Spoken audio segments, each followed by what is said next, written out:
Boa noite, esta é a grande entrevista da RTP. Foi deputado, secretário de Estado e ministro nos governos de António Guterres. Esteve no Parlamento Europeu e em 2011 chegou a secretário-geral do Partido Socialista. 3 anos depois, perdeu para António Costa. Nessa altura, afastou-se da política ativa, regressou agora para concorrer à presidência da República. António José Seguro, muito obrigado por vir esta noite. Muito obrigado, é um prazer, Vítor Gonçalves, em reencontrá-lo e agradecer o convite. E cumprimentar os nossos telespectadores, claro. Numa recente entrevista ao público foi-lhe feita a seguinte pergunta. O António José Seguro é de esquerda, certo? E o senhor acabou por não responder. Sendo assim, eu volto a fazer a pergunta. O António José Seguro, politicamente, é de esquerda, certo? Há 4 dias antes dessa entrevista, eu tive a oportunidade de dar uma entrevista à Clara de Sousa, da SIC, onde claramente expliquei a minha posição, que aqui reafirmo. Os portugueses conhecem as minhas origens.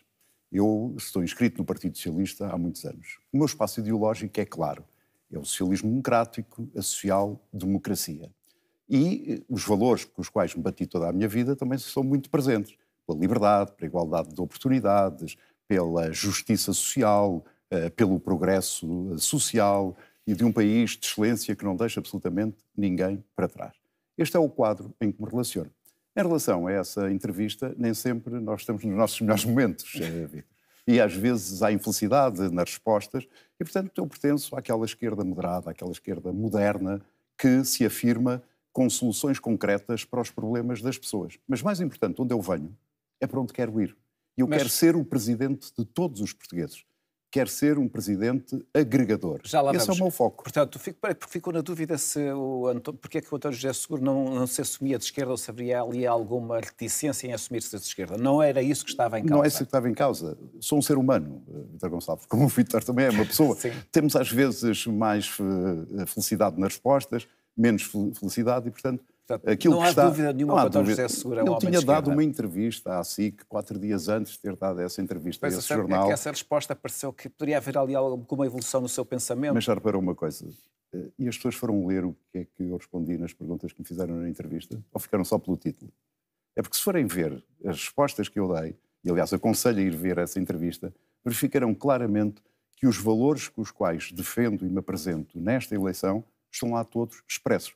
Sabe, nós vivemos um tempo em que as pessoas ficam muito pela rama, ficam em vez de irem à substância. E é uma altura também de recomendar às pessoas que leiam com atenção tudo para tirarem as suas conclusões. É verdade que ficou a questão esclarecida. O António José Seguro é um homem de esquerda. Da esquerda moderada e moderna, sim. Da esquerda moderada Porque e não há moderna. só uma esquerda.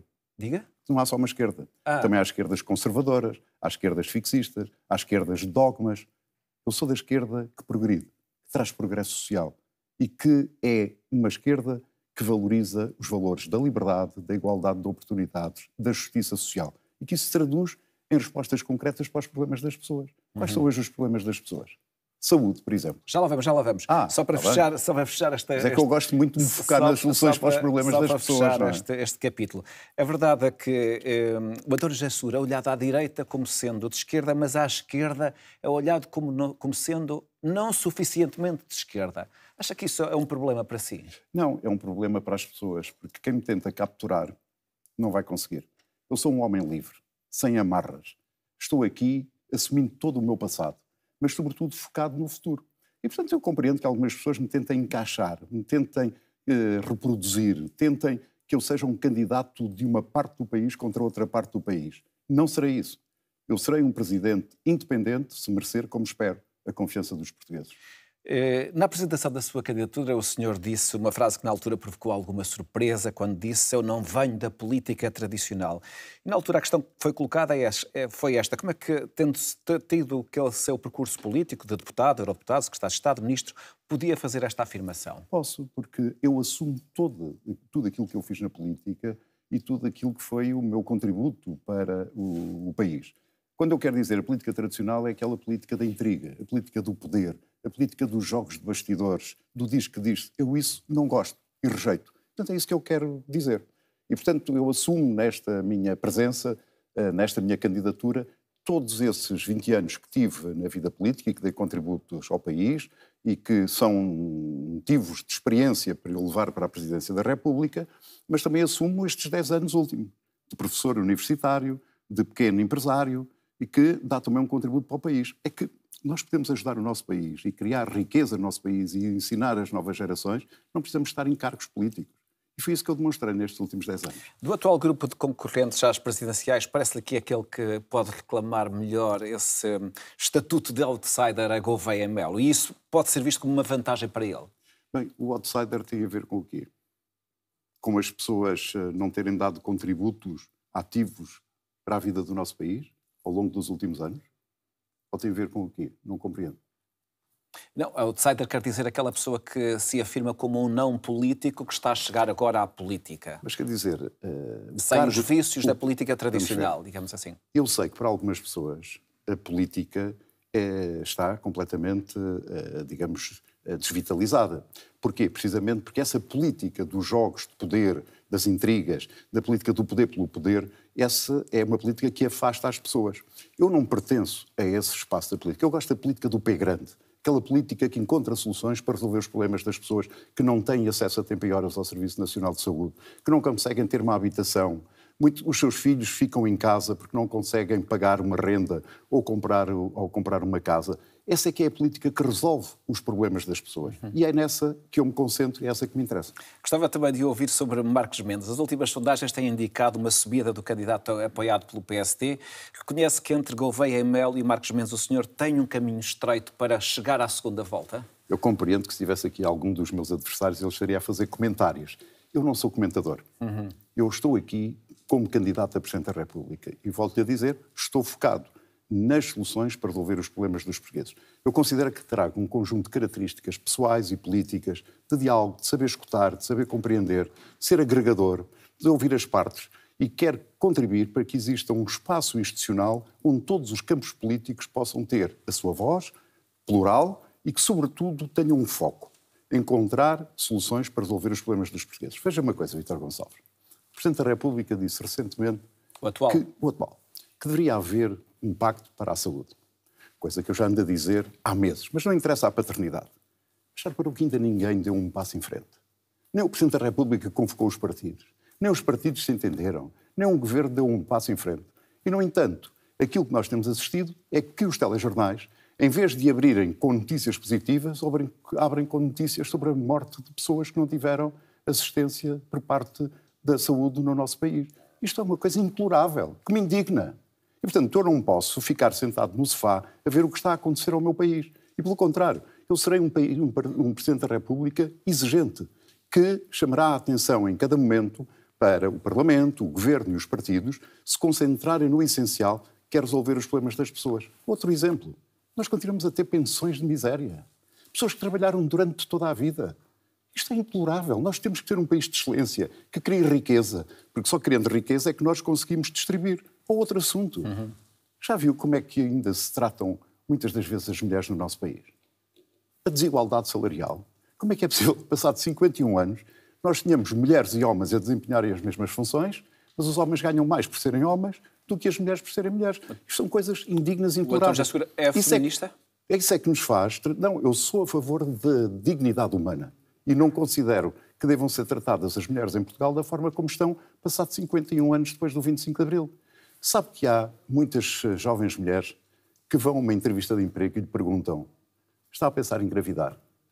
Desculpe, nós não podemos aceitar estas desigualdades. Portanto, quando eu falo de liberdade, de igualdade de oportunidades, de justiça social, isto é uma tradução concreta. Não são chavões. E é essa política do pé grande que eu quero trazer para o exercício da magistratura de influência que o Presidente da República tem. A propósito da magistratura de influência, se vier a ser eleito Presidente, qual será o seu perfil? Mais interventivo publicamente ou procurando influenciar as decisões nos bastidores?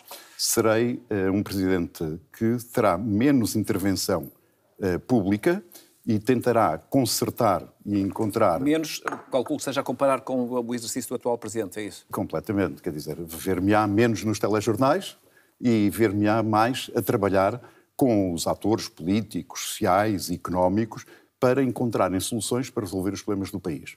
Eu já disse que todos os anos a minha presidência terá uma causa. A primeira causa é promover o acesso dos portugueses à saúde. É intolerável as semanas que se espera para ter uma consulta, os meses ou anos para ter uma intervenção cirúrgica. Este labirinto... Mas deixe-me dizer que isto é que interessa às pessoas, Vitor. Deixe-me só dizer, este labirinto em que as pessoas ao fim de semana têm que andar à procura, quais são as urgências que estão abertas? E 23 horas de espera para uma urgência. Isto é inaceitável. Mas nós não podemos aceitar que o nosso país se transforme num país de pés de barro. Não podemos aceitar. António já seguro, mas olhando para os poderes presidenciais, na verdade, que grau de influência é que o Presidente pode ter, por exemplo, na questão da saúde? Na questão da saúde. Em primeiro lugar, o Presidente reúne todas as quintas-feiras com o Primeiro-Ministro. E, portanto, esse é o momento em que o Presidente e o Primeiro-Ministro devem cooperar no sentido de resolver essa situação. Segundo, em relação à saúde, eu já teria chamado os partidos políticos e o Governo e teria promovido as condições para que houvesse um pacto para a saúde.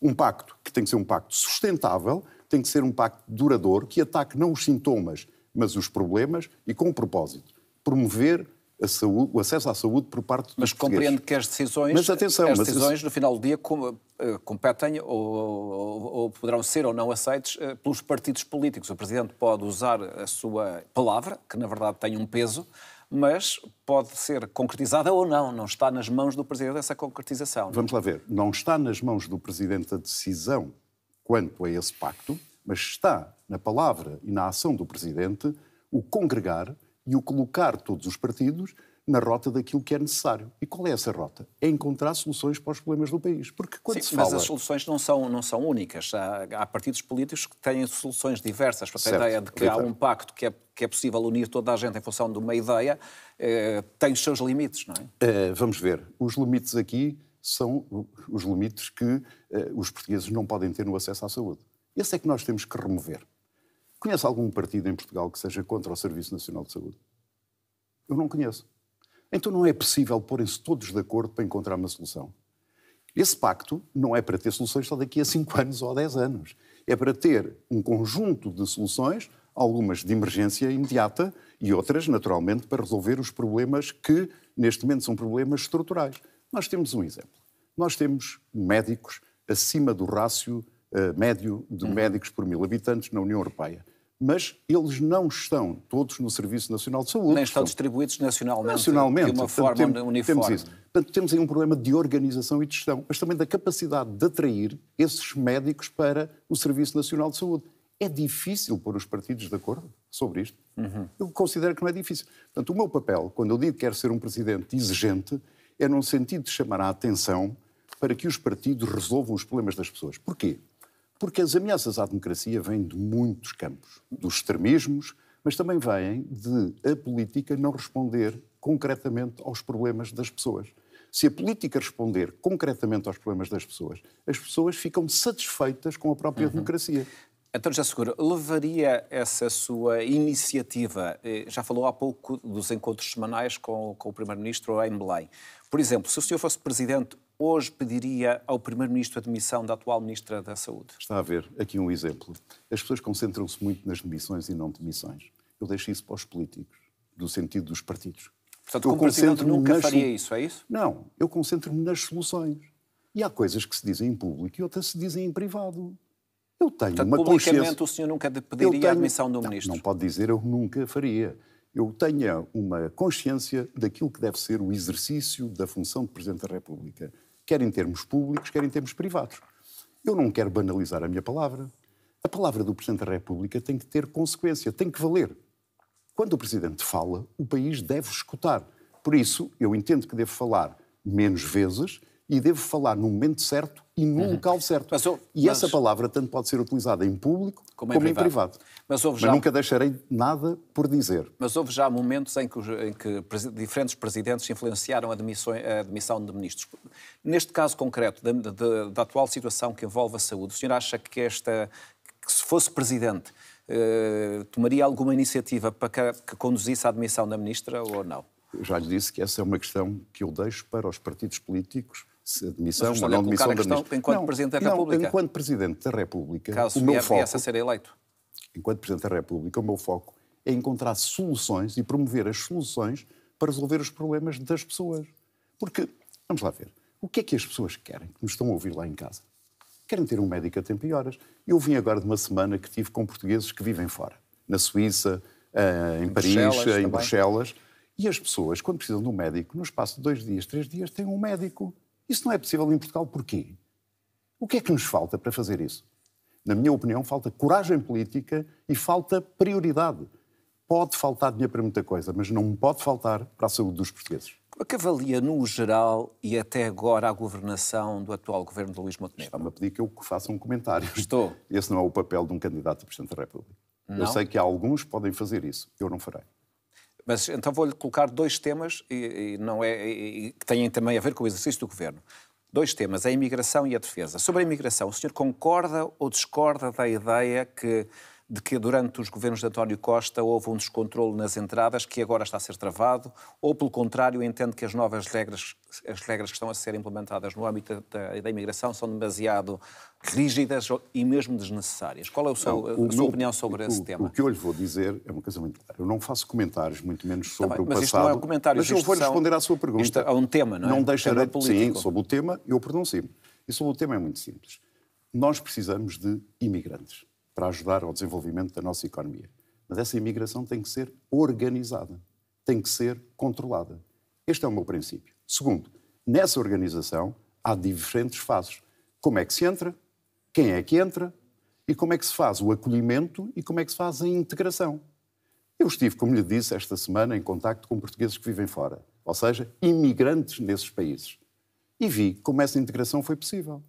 E vi como, por exemplo, a aprendizagem da língua é importante. Agora, quem vem para o nosso país tem que cumprir as regras do nosso país. E as regras são as leis da República e a Constituição. Este é o meu ponto. Portanto, desse ponto de vista está mais, vou eu concluir, estará mais à direita do que à esquerda? Não, não estarei à direita nem à esquerda. Estarei fiel à Constituição. A nossa Constituição é uma Constituição que edificou um Estado de Direito democrático, onde há valores. E, portanto, não pode haver pessoas a quem se aplica a lei e outras que não se aplica a lei. A lei é para todos. Sobre a defesa, Portugal deve aumentar os gastos em defesa como a NATO e os Estados Unidos têm reclamado, ou do seu ponto de vista pode haver um exagero nos patamares que estão a ser exigidos ao país para as contribuições, por exemplo, para a NATO? Em 2023, o conjunto dos países da União Europeia, mais o Reino Unido, gastaram em defesa quase 3 vezes mais do que a Rússia. Primeira pergunta, nós precisamos gastar mais ou precisamos gastar melhor? Nós podemos fazer economias de escala. Em vez de cada exército ou de cada forças armadas de cada país terem os seus carros de assalto, terem os seus submarinos, terem os seus aviões e helicópteros, pode haver aqui uma economia de escala. Mas mais importante do que isso é que o dinheiro que vai para a defesa não pode, na minha opinião, ser visto como uma despesa no sentido estrito do termo. Isto é, vamos pôr mais dinheiro e vamos comprar armas ou equipamento militar aos Estados Unidos. Eu defendo uma opção diferente. Nós devemos aumentar a autonomia estratégica da Europa, criar um sistema científico europeu e produzir também mais armas na nacional. Europa, é isso que está a dizer? Produzir mais tecnologia que tenha aplicação militar e tenha aplicação na economia. Drones, sensores, infravermelhos, o próprio vestuário ou o calçado. Isto pode ser uma oportunidade para as nossas empresas. Nós temos empresas em Portugal a cooperar com, por exemplo, as Forças Armadas francesas no desenvolvimento de tecnologia. Com a própria Ucrânia, nós temos no caso dos drones, por exemplo. Sim, aí há, exatamente. Portanto, nós temos aí tecnologia e já temos essa aplicação dual, que pode servir para a nossa defesa e segurança, isso é positivo, mas também pode ajudar ao desenvolvimento da nossa economia. Mas nós temos que ser inteligentes no investimento. A mudança está aí e nós temos que saber liderar. Eu quero liderar essa mudança e quero que essa mudança sirva para que Portugal seja um país de excelência, que crie riqueza, inovação. Mas, portanto, quando se diz assim... Vítor Gonçalves, deixe-me dizer-lhe isto. Eu estive com jovens portugueses que vivem fora de Portugal, designadamente na Suíça, mas também noutros países. O que eles querem é uma economia mais competitiva em Portugal. Para poder regressar. Exatamente, e para ter bons salários. Sim, mas do seu ponto de vista a defesa deve fazer parte dessa perspectiva económica. Mas quando se diz, por exemplo, Portugal tem que aumentar o seu contributo em defesa até um patamar de 5%. O que é que o senhor acha dessa possibilidade? Em primeiro lugar, nós temos que perguntar porque é 5% e não é 4%. Ou não é 4,5%. Ou seja, há um número mágico. Qual é a resposta? Há um número mágico. Não, nós temos que fazer um raciocínio ao contrário. Nós, em vez de irmos à conclusão e depois voltarmos para trás, nós temos que fazer ao contrário, que foi aquilo que eu lhe disse. Nós precisamos de investir, aumentar a nossa autonomia estratégica e ter um investimento em tecnologia que tenha uma aplicação dual. Os 5% vem de uma exigência de Donald Trump. Para quê? para que a Europa lhe compre equipamento e armamento. Ora, isso é um duplo erro. Porquê? Porque vai levar os gastos só gastando e, em segundo lugar, vamos continuar dependentes da tecnologia norte-americana. Eu sou um defensor... que isso pode ter impacto em escolhas nacionais, por exemplo, ter influência na segurança social. Eu considero que Portugal e a Europa, os países europeus, devem continuar a fazer parte da NATO. Isso para mim é claro. Mas nós devemos aumentar a nossa autonomia estratégica. Para quê? Para que quando quisermos agir, tenhamos as condições e os meios para o fazer. A segurança e a defesa é uma questão muito importante. Como é importante que o país tenha uma discussão muito séria sobre a integração europeia. A Europa tem estado a marcar passo. A Europa está mais a reagir do que a agir. Está a perder competitividade. E, portanto, nós temos que fazer com que a Europa continue a ser e possa aumentar a sua competitividade para ser um projeto de esperança e também de afirmação de valores humanistas, de valores que defendam o direito internacional. Isso é crucial para um mundo que está, de um momento para o outro, com uma perigosidade que nós nunca imaginámos há uns anos atrás. António Jassur, sobre os poderes do Presidente, Marcelo Rebelo de Sousa inovou quando dissolveu o Parlamento depois do chumbo de um orçamento de Estado e no momento em que o Primeiro-Ministro se demitiu e o Presidente não autorizou que fosse substituído. Nestes dois casos, qual seria a opção se o Presidente fosse António José Seguro? Primeiro, eu não considero que um chumbo de um orçamento implique a dissolução do Parlamento. Ponto. Segundo, em relação a futuro e situações que surjam, eu não vou limitar a minha atuação presidencial com SES, porque os contextos são completamente diferentes. Pode haver circunstâncias em que o Primeiro-Ministro a saída do Primeiro-Ministro possa conduzir à dissolução do Parlamento ou não? É isso que está a dizer? Eu guiarei sempre a minha ação pela defesa do interesse nacional. Cada decisão tem que ser avaliada num contexto e sempre tendo como princípio essencial a defesa do interesse nacional. É isso que os portugueses exigem ao seu Presidente da República. No caso concreto que se verificou da possibilidade de substituição de António Costa por Mário Centeno, qual teria sido a sua decisão? Está-me a voltar outra vez a pedir que eu faça um comentário. E, portanto, cada situação é uma situação, o contexto é completamente diferente, e, portanto, se essa circunstância se colocar no futuro, eu terei a oportunidade de avaliar o contexto, as soluções, a estabilidade das soluções, mas sempre tendo em conta o interesse nacional. Ontem, aqui na grande entrevista, o candidato Jorge Pinto disponibilizou-se para desistir da corrida no final da primeira volta da campanha, se isso fosse determinante para a eleição, para a ida à segunda volta de um candidato de esquerda. Isso para si é uma boa notícia? Vamos ver. É sempre boa notícia quando as pessoas consideram que existem outras candidaturas, neste caso a minha, que está em condições de ser vencedora e que defende valores que são valores partilhados por outros candidatos. Naquele caso ele admitia que eu fico feliz, que ele próprio pudesse estar à frente. Não acha que era de ficar feliz? Fiquei feliz, não é de ouvir isso. E era um apelo que gostaria de fazer, por exemplo, a outros candidatos como António Filipe ou Catarina Martins? Eu respeito todas as candidaturas e as candidaturas devem afirmar-se. Agora, nós temos que olhar para este debate que está agora a iniciar-se e vão surgir também debates onde cada um afirma aquilo que são as razões da sua candidatura. Eu dirijo um convite a todos os portugueses que são democratas, progressistas e humanistas para que reforcem esta candidatura, para que saiam do sofá e lutem por este chão comum que é a nossa democracia, que está com uma camada muito fina e nós precisamos de a robustecer, de a solidificar. É esse o apelo. Eu dirijo-me a todos os portugueses. Acha que há algum candidato presidencial que pode quebrar essa camada fina? Eu acho que há um risco, designadamente a extrema-direita o poder fazer.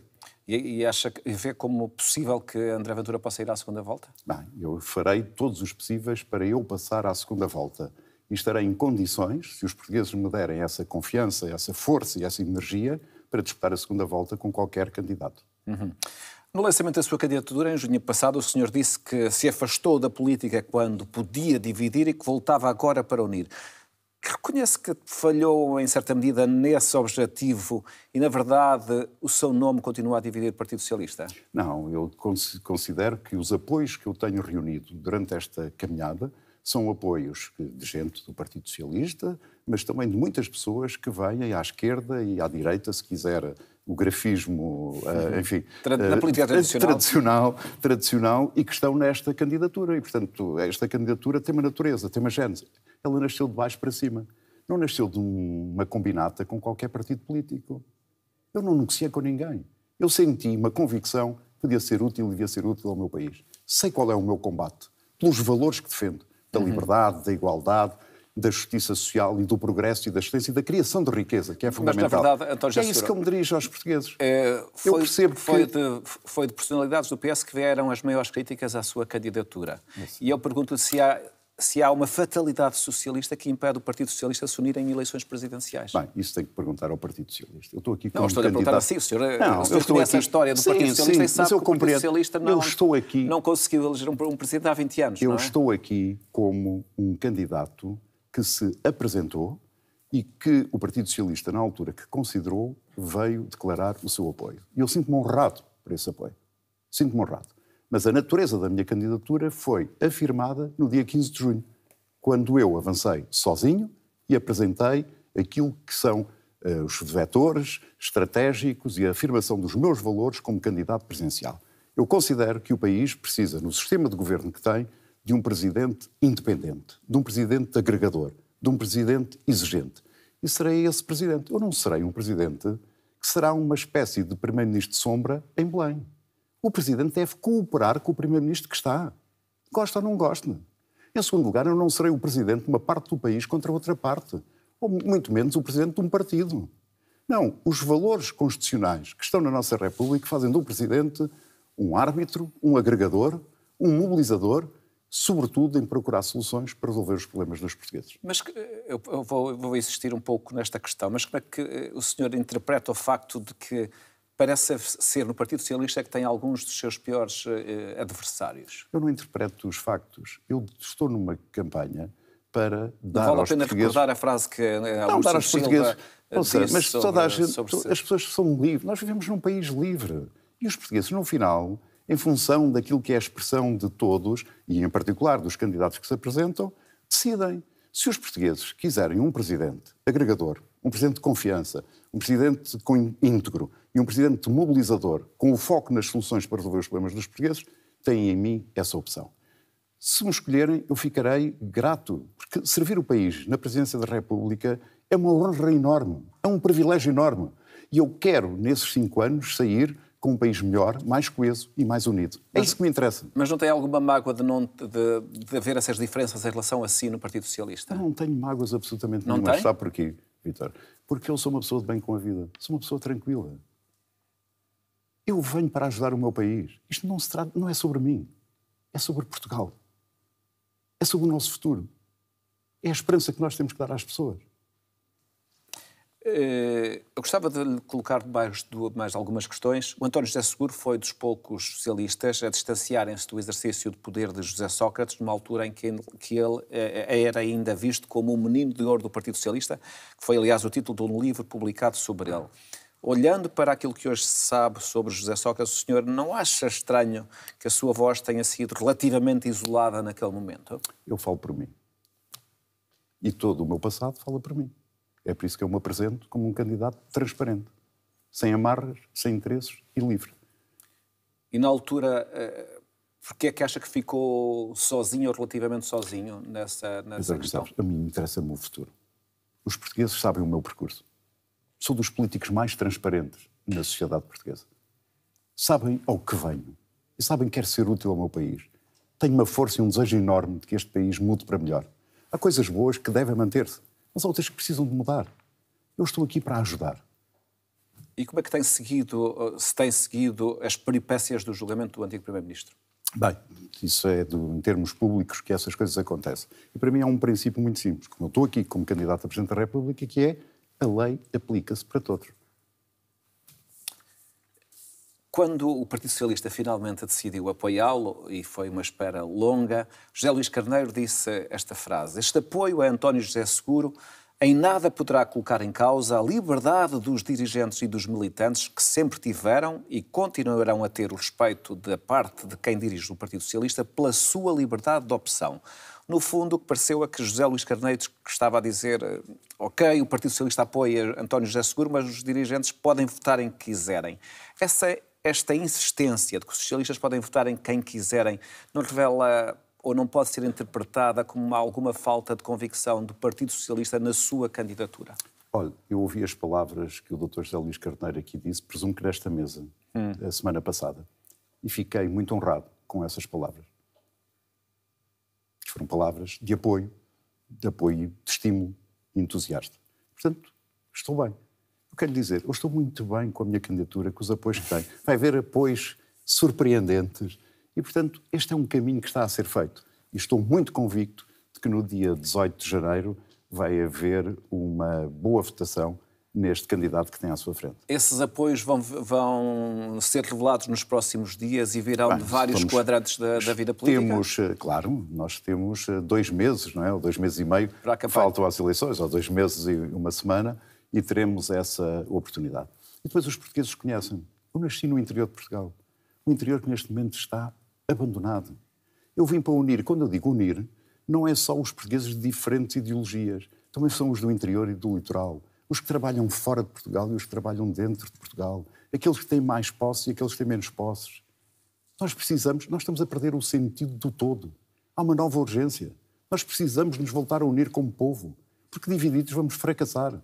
E perante aquilo que são as adversidades do mundo, a perigosidade de uma guerra na Europa, nós precisamos ter na presidência da República um presidente firme e leal à nossa Constituição.